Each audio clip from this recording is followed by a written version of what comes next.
मित्रांनो, सर्वात प्रथम तुम्हाला एस-आय-आर प्रोसेस कंप्लीट करण्यासाठी ई-सी-आय नेट नावाचं ॲप्लिकेशन डाउनलोड करायचं आहे. ते असं आहे. डाउनलोड केल्यानंतर ते ओपन करायचं आणि लॉग इन करून तुमच्या गावातील लास्ट एस-आय-आर म्हणजे 2002ची एस-आय-आरमध्ये तुमच्या आई-वडील किंवा आजोबांचे नाव शोधायचे आहे. त्यासाठी तुम्हाला search your name in last एस-आय-आरमध्ये जायचं आहे. त्यानंतर तुम्हाला इकडे इन लास्ट एस-आय-आर ई-रोलमध्ये जायचं आहे. त्यानंतर तुम्हाला तुमचं स्टेट सिलेक्ट करायचं आहे. त्यानंतर डिस्ट्रिक्ट सिलेक्ट करायचं आहे. त्यानंतर तालुका सिलेक्ट करायचा आहे. त्यानंतर आपलं पोलिंग स्टेशन म्हणजे गाव सर्च करायचं आहे. ते माझ्या केसमध्ये मी सापडगाव सर्च करतोय. त्यानंतर व्ह्यू केलं की एक पी-डी-एफ ओपन होते. सर्वात प्रथम त्या पी-डी-एफमध्ये तुम्हाला तुमचं आई-वडील किंवा आजोबांचं नाव सर्च करायचं आहे आणि नाव सर्च करताना तुम्हाला पार्ट सीरियल नंबर जो आहे तो इकडे दिसेल. जो अ म्हणजे पार्ट सीरियल नंबर आणि हे पुढे जे आहे ओळखपत्र क्रमांक म्हणजे हे ई-पिक नंबर आहे. तर याला असं पहिल्यांदा डाउनलोड करून घ्यायचं आहे. ती लिस्ट डाउनलोड करून झाल्यानंतर परत आपलं ॲप ओपन करायचं आणि तिथे वोटर रजिस्ट्रेशन फॉर्म्सवर क्लिक करायचे. त्यानंतर फिल इन्युमरेशन फॉर्म ऑनलाईन करायचे. इथे परत स्टेट सिलेक्ट करायचं आपलं. स्टेट सिलेक्ट केल्यानंतर आपलं एपिक आय-डी टाकून सर्च करायचं आहे.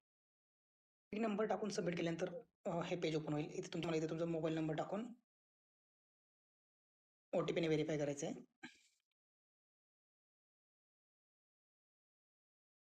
ओ-टी-पीने व्हेरिफाय केल्यानंतर त्याच पेजवर खाली नवीन पेज नाही पण खाली ओपन होईल थोडंसं. तिथं सिलेक्ट करायचं आहे.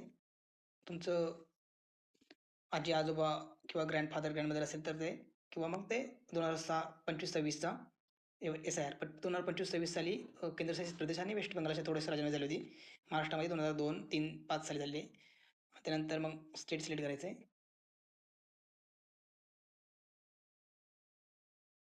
त्यानंतर असेंब्ली.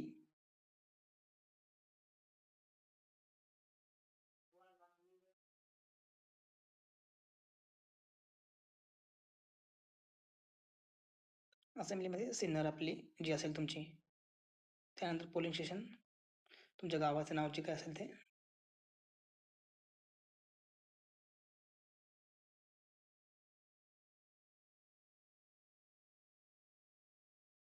मी सिलेक्ट करतोय चापडगावचा, त्यासाठी 194 नंबर आहे.